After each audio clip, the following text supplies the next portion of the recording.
Hello guys, welcome to my channel. Guys आज मैं इस वीडियो में class 10 maths chapter 1 real number की एग्जांपल 3 कराऊंगा। और गाइज इससे पहले की वीडियोस में मैंने इस चैप्टर की सारी एक्सरसाइज क्वेश्चन करा दिया और बाकी एग्जांपल भी करा दूंगा, जिनका लिंक वीडियो की डिस्क्रिप्शन में मिल जाएगा, आप लोग देख लीजिएगा। और गाइज अगर आप लोगों ने अभी तक मेरे चैनल को सब्सक्राइब नहीं किया तो प्लीज़ सब्सक्राइब कर लीजिए और बेल आइकन को भी दबा दीजिए ताकि मेरी आने वाली वीडियो की नोटिफिकेशन मिल सके। अब आइए क्वेश्चन को स्टार्ट करते हैं। तो देखिए एग्जाम्पल 3 ने क्या कहा, show that any positive odd integer is of the form 4q+1 और 4q+3 where q is some integer. अब देखो गाइज, ये शो करने के लिए हम यूक्लिड्स डिवीज़न एल्गोरिथम यूज़ करेंगे और उसका फार्मूला है a=bq+r, ये फार्मूला है। अब देखो गाइज, ये इस फार्मूले पे a जो है उसको हम पकड़ेंगे कोई भी पॉजिटिव इंटीजर, और b जो है यहाँ दिया हुआ है 4, और q तो a के ऊपर बेस करेगा तो q हमें नहीं पता होता है, और रिमाइंडर b से छोटा होता है, हम समझाएंगे, देखो आगे समझाएंगे। तो गाइज ये a को हम पकड़ लेते हैं एनी पॉजिटिव इंटीजर, तो लिख लेते हैं let a be any positive integer. तो गाइज लिख लिया, देखो a be any positive integer. Guys question ने हमें कहा है कि कोई भी पॉजिटिव ऑड इंटीजर को इस फॉर्म में हमें शो करना है, तो हमने लेट कर लिया let a be any positive odd integer, पकड़ लेते हैं इसको ऑड। गाइस ऑड क्यों पकड़ा, क्योंकि हमने ऑड को ही शो करना है 4q+1 और 4q+3 फॉर्म में, तो हमने इस ए को ही पकड़ लिया कि एक ऑड नंबर है, कोई भी पॉजिटिव ऑड नंबर है, और उसी को इस फॉर्म में शो कर देंगे तो हमारा जो शो करना है, जो हमें क्वेश्चन ने कहा था शो करने के लिए, वो शो हो जाएगा। तो देखिए कैसे। अब गाइस इस क्वेश्चन में b का वैल्यू क्या है, देखो गाइस q के साथ b होते हैं, तो q के साथ यहाँ 4 है, मतलब b का वैल्यू 4 है, तो हम लिख लेते हैं where b equal 4, where b equal 4। अब गाइस b अगर 4 हुआ तो r क्या होगा गाइस, r हमें पता है। देखो गाइस मैं एक डिवाइड का एग्जांपल लेता हूँ, मैं 5 को डिवाइड कर रहा हूँ 2 से, 2 5 में 2 टाइम्स गया, 2 टाइम्स गया तो कितना हुआ 4, 5 से 4 गया तो 1। तो गाइस हम डिवाइड ऐसे करते हैं ना, तो ये जो डिवाइड जिससे हम करते हैं वो डिवाइज़र होते हैं, उनको हम b से लिखते हैं, और जिसको डिवाइड करते हैं वो डिवाइडेंट है, उसको a से लिखते हैं, और जो ऊपर निकलता है वो क्वोशंट होते हैं, इसको q से लिखते हैं, और रिमाइंडर नीचे होते हैं, इसको r से लिखते हैं। अब गाइस देखो एक चीज़, आप लोग कोई भी नंबर को डिवाइड करो कोई भी नंबर से, रिमाइंडर हमेशा b से छोटा निकलता है। जैसे कि देखो गाइस यहाँ b2 है और r कितना है 1 है, b से छोटा है ना r, मतलब जितने भी डिवाइड करोगे आप लोग हमेशा b r से बड़ा होगा, या तो ऐसे ही सोच लो कि हमेशा b से छोटा होगा r। तो हम यहाँ ऐसे लिख सकते हैं कि ये जो r होते हैं वो, देखो गाइस कभी कभी आप लोग देखोगे कि रिमाइंडर 0 आया कोई कोई डिवाइड में, तो इसलिए हम लिखेंगे ये r जो होते हैं वो 0 से बड़ा या तो 0 का इक्वल हो सकता है r, लेकिन हमेशा b से छोटा ही होगा। देखो b से छोटा है, 0 से बड़ा भी हो सकता है, 0 का इक्वल हो सकता है, इसीलिए लिख लिया ग्रेटर देन इक्वल और लेस देन b। r जो है लेस देन b, मतलब b से छोटा है, 0 से बड़ा भी हो सकता है, समान भी हो सकता है।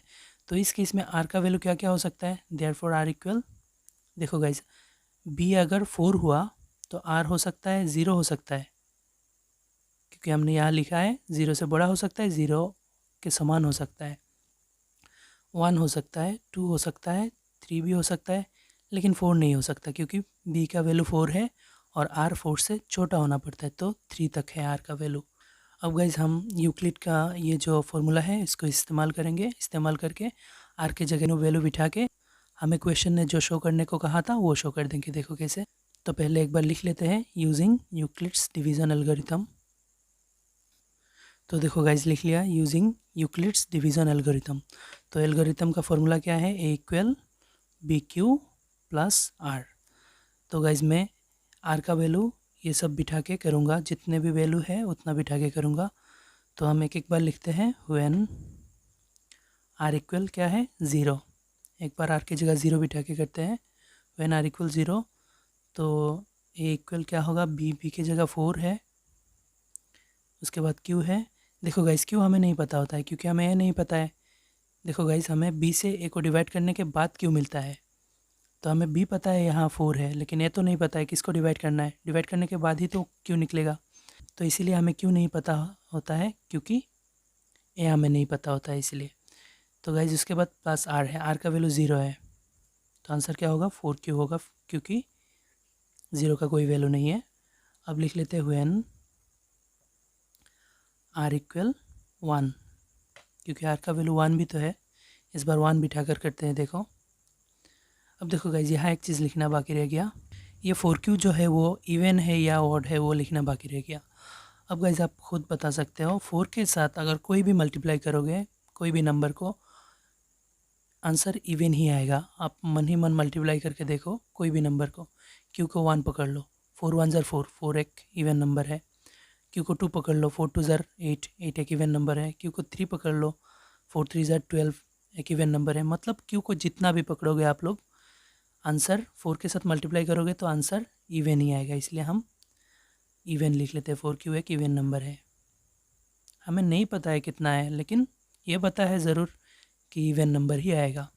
अब आर की जगह 1 बिठा के करेंगे, तो फॉर्मूला ये है a equal b Q, B का वैल्यू है 4, उसके बाद क्यू प्लस आर, आर इस पर क्या है, इस बार हमने लिखा आर की जगह 1 बिठाएंगे, तो 1 बिठा दिया। अब गाइस देखो 4Q अगर इवन हुआ तो इवन के साथ 1 प्लस करोगे तो ऑड ही होगा ना। मैं समझा रहा हूँ कैसे, देखो कैसे, मैं फिर से समझाता हूँ गाइस। ये एक इवन नंबर है, पकड़ लो 8 है, तो उसके बाद 1 प्लस करोगे तो 9 हो जाएगा, 9 एक ऑड नंबर है। ये पकड़ लो 10 है जो एक इवन नंबर है, उसके बाद 1 ऐड करोगे तो 11 हो जाएगा जो एक ऑड बन जाएगा। मतलब इवन के साथ 1 ऐड करोगे तो ऑड बनेगा ही। तो ये हुआ। उसके बाद आर के वैल्यू 2 बिठा के करते हैं। देखो व्हेन आर इक्वल 2, तो फॉर्मूला है a equal b q plus r, तो बी की जगह 4, क्योंकि बी का वैल्यू हमें 4 है मिला, क्यू प्लस आर, आर इस पर 2 है। अब गाइज ये इवन है, कैसे है मैं समझा रहा हूँ। देखो गाइज 4Q इवन है, हमें पता चल गया था, तो पकड़ लो ये 8 है, उसके बाद फिर से 2 प्लस करोगे तो 10 होगा, 8 प्लस 2 10 होगा, 10 एक इवन नंबर है। मतलब इवन के साथ इवन प्लस करोगे तो आंसर इवन ही आएगा। पकड़ लो ये 12 है, एक इवन नंबर, 12 के साथ 2 प्लस करोगे तो 14 आएगा जो एक इवन नंबर है।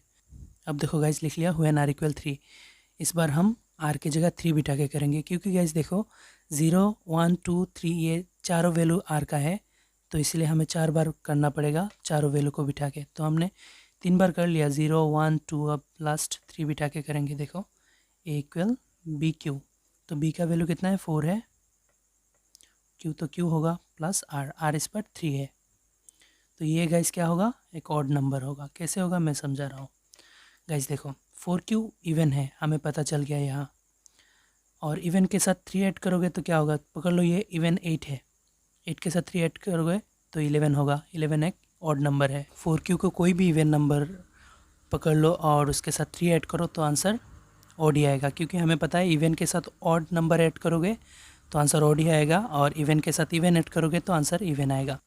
अब गाइस क्वेश्चन में देखो हमें शो क्या करना था, हमें शो करना था गाइस पॉजिटिव ऑड नंबर को 4Q प्लस 1 और 4Q प्लस 3 फॉर्म में दिखाना। तो देखो गाइस 4Q प्लस 1 ऑड हुआ, 4Q प्लस 3 ऑड हुआ, और बाकी तो इवन है। तो हमें दिखाना था कि जो ऑड नंबर्स है वो 4Q प्लस 1 फॉर्म में है और 4Q प्लस 3 फॉर्म में है, तो हो गया ना। जो जो ऑड मिला वो 4Q प्लस 1 और 4Q प्लस 3 फॉर्म में है, और बाकी तो इवन है। तो हमें क्वेश्चन ने जो प्रूफ करने के लिए कहा था वो हमने शो कर दिया। तो गाइज़ अब हम लिख सकते हैं कि any positive odd integer 4Q plus 1 और 4Q प्लस 3 फॉर्म में है। अब देखो गाइज़ लिख लिया, any positive odd integer is of the form 4Q plus 1 और 4Q प्लस 3। तो ये था गाइज़ एग्जाम्पल 3 का सोल्यूशन। वीडियो अच्छा लगे तो लाइक करिए, शेयर करिए, और कोई प्रॉब्लम हो तो कमेंट में बताइए।